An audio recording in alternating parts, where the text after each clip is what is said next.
18aine ou une vingtaine d'artistes qui se succédaient sur scène. Mesdames, messieurs, pendant plus de 2 décennies, il a été totalement oublié par les caméras. Et pourtant, le 25 novembre 2025, les médias français ont tous titré « Le chanteur emblématique des Forbans est décédé ». Albert Bébert Kassabi s'était éteint discrètement, sans bruit, à l'abri des regards. Aucune annonce préalable, aucune rumeur de maladie, seulement un communiqué laconique confirmé par son ancien acolyte Michel Papin. À l'époque de sa gloire, il faisait danser toute la France au rythme de « Chante ». Mais au soir de sa vie, il n'y avait plus ni micro, ni projecteur, ni foule. Installé dans la région parisienne, Bébert menait une existence paisible et presque invisible. Loin du tapage médiatique, il continuait à vivre simplement, fidèle à lui-même. Pourtant, cette fin soudaine a réveillé la mémoire collective. Qui se souvenait encore du garçon au sourire éclatant qui, dans les années 80, avait conquis les scènes avec sa bande de rockers? Albert Kassabi, surnommé Bébert, est né en 1962 à Tunis, dans une famille modeste d'origine juive séfarade. Très jeune, il émigre avec ses parents en France, s'installant dans la banlieue parisienne où il grandit dans un environnement populaire et métissé. Dès l'adolescence, il se passionne pour le rock'n'roll américain, les rythmes yéyés et la culture pop en général. Cette passion, loin de passer inaperçue, devient son identité. Avec son énergie débordante et son sens du spectacle, il attire rapidement l'attention de ses camarades et des musiciens locaux. À la fin des années 1970, il cofonde le groupe Les Forbans, une formation rock aux influences rétro, directement inspirée des années 50. Le groupe prend forme autour d'une esthétique joyeuse et nostalgique, mêlant costumes colorés, chorégraphie dynamique et une forte présence scénique. De 1978 à 1980, les Forbans répètent sans relâche, peaufinant leur style jusqu'à percer véritablement au début des années 1980. Leur grand tournant arrive en 1982 avec le tube « Chante », qui devient un véritable phénomène en France. Le morceau s'impose rapidement comme un hymne pour la jeunesse, atteignant le sommet des hit-parades. Porté par la voix enjouée de Bébert, le groupe devient l'emblème d'une génération avide de légèreté et de bonne humeur. Leur image de jeunes rebelles sympathiques séduit aussi bien les adolescents que leurs parents. La télévision les invite, les radios les diffusent en boucle et leurs concerts attirent des milliers de fans. Entre 1982 et 1986, les Forbans enchaînent les succès. Tape des mains, flip-flap, lève ton fulgure au poing, autant de titres qui consolident leur popularité. Les albums se vendent par centaines de milliers d'exemplaires et le groupe devient une valeur sûre du paysage musical français. Bébert, avec son sourire contagieux et sa gestuelle exubérante, incarne à lui seul l'âme du groupe. Il est la figure de proue d'un phénomène culturel qui dépasse la simple musique pour devenir un symbole des années 80. Mais au-delà des paillettes, Bébert reste un artiste simple, proche de son public. Il refuse les excès, préférant les rencontres authentiques aux mondanités. Il participe régulièrement à des événements caritatifs, anime des fêtes de village et maintient un lien fort avec les fans de la première heure. Cet ancrage humain contribue à forger une affection sincère du public à son égard. Pourtant, la vague de popularité finit par s'essouffler à la fin des années 1980. Le paysage musical change, les sons évoluent, et le style rétro des Forbans commence à paraître démodé. Mais malgré cette baisse d'exposition médiatique, Bébert ne renonce pas. Il continue de se produire avec le groupe, parfois en effectif réduit, parfois dans des tournées nostalgiques, gardant intacte la flamme de ses débuts.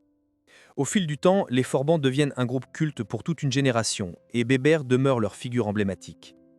Il n'a jamais cessé d'incarner une certaine idée de la fête, de la générosité scénique et de l'enthousiasme. Même si les médias l'oublient peu à peu, de nombreux fans continuent de fredonner ses chansons et de se rappeler les bals populaires où il faisait danser la France entière.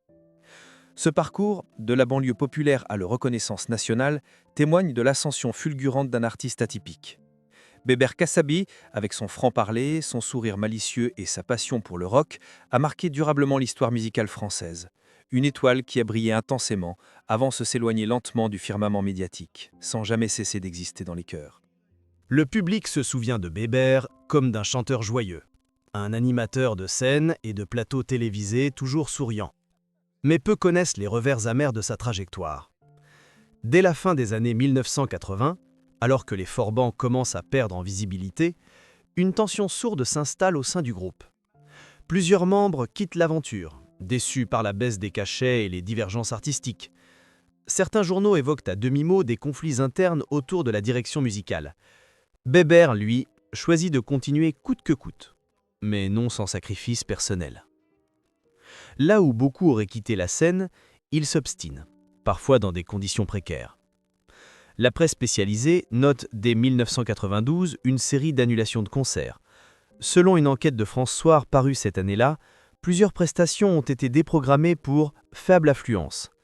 Cette réalité frappe durement Bébert, qui jusque-là avait été porté par l'enthousiasme populaire. Pour la première fois, il réalise que son nom n'attire plus automatiquement les foules. Côté personnel, les années 1990 marquent aussi une période de repli. Discret sur sa vie privée, Bébert ne s'est jamais vraiment confié sur ses amours ou ses douleurs. Toutefois, dans une rare interview accordée à Télé 7 jours en 1995, il lâche une phrase révélatrice. « J'ai donné toute mon énergie à la scène, et parfois j'ai oublié d'exister ailleurs. » Cette confession laisse entrevoir un homme marqué par la solitude et le sentiment d'être passé à côté de quelque chose. La précarité financière devient un sujet sensible. Contrairement à d'autres vedettes des années 80, Bébert ne capitalise pas sur son succès. Les Forbans n'ont jamais touché de royalties massives, ni signé de contrats publicitaires juiteux. La gestion approximative des droits et l'absence de stratégie à long terme l'amènent, dans les années 2000, à chercher d'autres moyens de subsistance. Il se forme au métier d'ébéniste, un savoir-faire manuel qu'il exerce avec sérieux. Ce virage professionnel surprend, mais témoigne aussi d'un orgueil blessé. Il refuse la pitié et choisit de construire, de ses propres mains, une nouvelle existence. Sur le plan musical, Bébert tente à plusieurs reprises de relancer les Forbans. Il organise des tournées revival et enregistre de nouveaux titres, mais les ventes ne suivent plus. En 2007, un projet d'album hommage tombe à l'eau faute de financement. Le Parisien évoque alors un groupe fantôme, dont le nom survit davantage dans les souvenirs que dans les charts. Cette expression blesse profondément Bébert, selon ses proches. Il aurait confié à un technicien de tournée « Il parle de nous comme si on n'était plus là, alors qu'on chante toujours ». À cette époque, une rumeur tenace circule. Bébert aurait sollicité une aide financière auprès d'une ancienne maison de disques. Selon Closer, une lettre aurait été envoyée, restée sans réponse. L'artiste, digne, n'évoquera jamais cet épisode publiquement, mais plusieurs proches confirment sa frustration. Il se sent abandonné par un système qu'il avait pourtant contribué à faire vivre. La presse People, qu'il avait adulée, ne s'intéresse plus à lui. Ses rares apparitions sont reléguées à des pages secondaires, sans profondeur. Il n'est plus invité sur les plateaux, sauf pour évoquer la belle époque dans des émissions nostalgiques. Cette récupération le gêne. « Je ne suis pas mort, je chante encore », lance-t-il en 2012 dans une émission locale. L'un des moments les plus douloureux reste le décès de sa mère, en 2014, à laquelle il était profondément attaché. Ce drame personnel l'éloigne encore un peu plus de la scène. Il se fait rare, refusant plusieurs invitations. Selon Michel Papin, cette perte l'a transformé. Il s'est refermé, comme si tout devenait trop lourd. Mais c'est sur la fin des années 2010 qu'un autre combat s'engage, plus insidieux. Sa santé commence à décliner.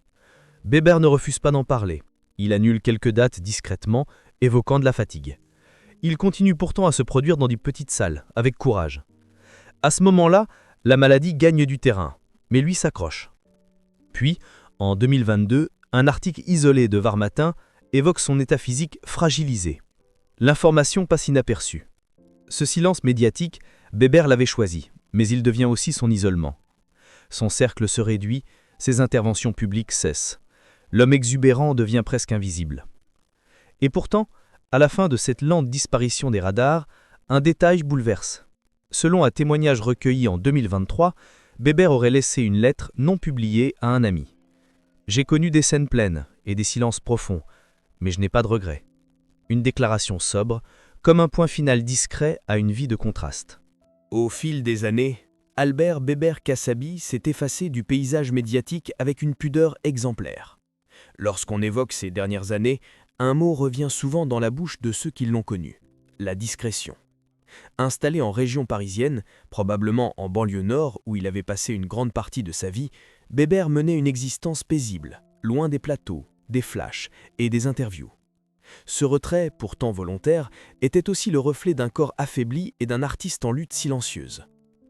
D'après les proches, Bébert a commencé à montrer des signes de fatigue dès la fin des années 2010. Mais fidèle à lui-même, il a continué à apparaître lors de petits événements locaux, à chanter dans des fêtes de quartier, parfois même dans des maisons de retraite. Il ne cherchait plus la gloire, seulement le lien. Loin des grandes scènes, il restait ce chanteur populaire, artisan de la musique, qui donnait tout, même pour une poignée de spectateurs.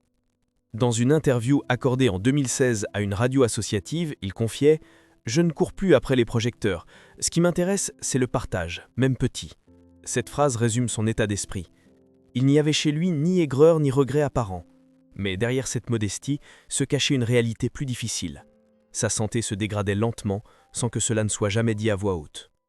Selon plusieurs sources recoupées, Bébert souffrait d'une maladie longue et progressive, qu'il n'a jamais nommée publiquement. Son entourage a utilisé le terme pudique de « longue maladie », laissant entendre une affection grave et persistante. Il n'a jamais voulu en parler, refusant de susciter la compassion ou de mobiliser les médias autour de son état. Cet homme qui avait fait danser toute une génération préférait que l'on se souvienne de lui en scène, énergique et souriant. Michel Papin, son ami de toujours et cofondateur des Forbans, a évoqué cette période dans une déclaration émue. Il ne se plaignait jamais. Même affaibli, il restait fidèle à lui-même, drôle, généreux, pudique. Selon lui, Bébert continuait à bricoler dans son atelier d'ébénisterie, sa seconde passion devenue métier d'appoint. Le travail manuel le gardait actif, l'aidait à canaliser la douleur. Mais à partir de 2023, les apparitions publiques se font de plus en plus rares. Bébert décline poliment les invitations à des hommages, refuse les demandes d'interview et finit par ne plus répondre aux sollicitations. Il vit reclus, mais jamais amer. Il aurait dit à un voisin « C'est comme ça, j'ai eu ma chance, maintenant je me repose ». Une photo prise discrètement en 2024 lors d'un événement associatif le montre aminci, affaibli, mais toujours vêtu de son éternel perfecto noir, clin d'œil aux années rock. Ce sera l'une des dernières images publiques de lui. Le silence qui entoure cette période n'est pas dû à un oubli, mais à un choix assumé de disparaître dignement. Sa famille, très discrète, l'a accompagné dans cette phase difficile. Aucun scandale, aucune fuite. Bébert vivait avec eux, dans un environnement intime et protégé. Il recevait quelques amis proches, parmi lesquels des anciens musiciens, mais ne voulait pas qu'on parle de sa santé. Il souriait, écoutait de la musique et disait simplement « Je vais bien, un jour à la fois ». Jusqu'au bout, il aura gardé le contrôle de son image, de sa dignité. Pas de vidéos sur les réseaux, pas de messages alarmants. Le silence comme ultime message. Un silence profond, respecté par ceux qu'il aimait. Une façon de dire au revoir à sa manière, sans bruit, fidèle à ce qu'il a toujours été. Le 25 novembre 2025, un simple communiqué de presse transmis par Michel Papin vient rompre un silence devenu lourd de sens. Albert Bébert Kassabi est mort. Il s'est éteint dans la discrétion la plus totale, dans un établissement de soins situé aux alentours de Paris. À 63 ans, le chanteur au sourire inoubliable a rendu son dernier souffle en présence de ses proches, dans une atmosphère intime, presque irréelle. Ce jour-là, le ciel parisien était couvert, la lumière grise filtrée par les fenêtres d'une chambre sobre, aux murs blancs. Aucun bruit de fan, aucune caméra postée à l'entrée. Bébert n'avait jamais annoncé publiquement son état de santé. Ceux qui étaient au courant avaient respecté son choix, celui de partir dans le silence, sans déclaration, sans adieu orchestré. Il est mort dans l'après-midi, aux alentours de 16 heures. Sa compagne était présente, ainsi que 2 membres de sa famille. Selon leurs confidences rapportées dans la dépêche, Bébert était calme, serein, conscient que la fin approchait. Quelques jours avant, il aurait murmuré à son frère aîné « Je suis fatigué, mais je suis en paix ». Une phrase simple, mais révélatrice d'un homme qui n'a jamais cherché à attirer l'attention sur ses souffrances. Aucun cri, aucun drame.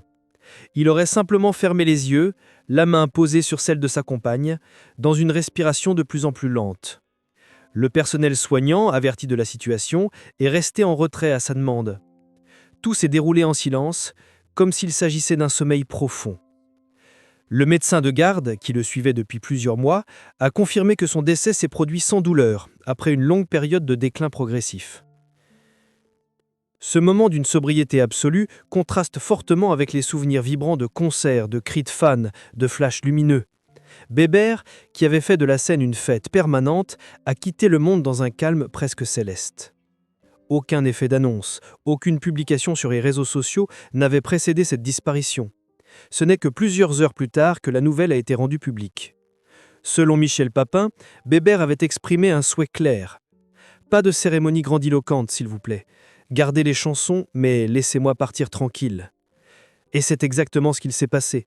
Le soir même, les messages de fans ont commencé à affluer. Des anonymes, des anciennes idoles, tous ont exprimé leur choc. Personne ne s'attendait à cette annonce, car personne, ou presque, ne savait qu'il était malade. Le dernier moment de Bébert n'a pas été un adieu en fanfare. C'était un murmure, une sortie par la petite porte, à l'image d'un homme qui avait toujours préféré l'authenticité à l'apparat. Il est parti comme il a vécu les dernières années de sa vie, simplement, humblement, et sans jamais demander quoi que ce soit à personne. La mort d'Albert Cassabi a réveillé un élan d'émotion inattendu. Sur les réseaux sociaux, d'anciens fans, devenus parents ou grands-parents, ont partagé des souvenirs bouleversants. « Les Forbans, c'était mon adolescence », écrivait un internaute. Plusieurs adios ont diffusé en hommage « Chante », son plus grand succès. Une chanson naïve, joyeuse, mais qui, ce soir-là, résonnait comme un adieu silencieux. Côté patrimoine, Bébert ne laissait pas de fortune colossale. Son héritage, c'était sa voix, ses disques et surtout cette trace indélébile dans la mémoire collective. Il n'avait ni villa luxueuse, ni société à son nom. Il vivait modestement, sans dette, et son atelier d'ébénisterie est resté intact, comme figé dans le temps. Le ministère de la Culture ne lui a pas rendu hommage officiel. Mais dans les cœurs, il reste un symbole. Un artiste sans scandale, sans éclat, mais d'une sincérité rare. Le monde du spectacle ne lui a pas toujours été reconnaissant. Pourtant, il n'a jamais cessé de donner. Et si au fond l'héritage de Bébert n'était pas une carrière flamboyante, mais une leçon, celle de rester fidèle à soi-même, même dans l'oubli?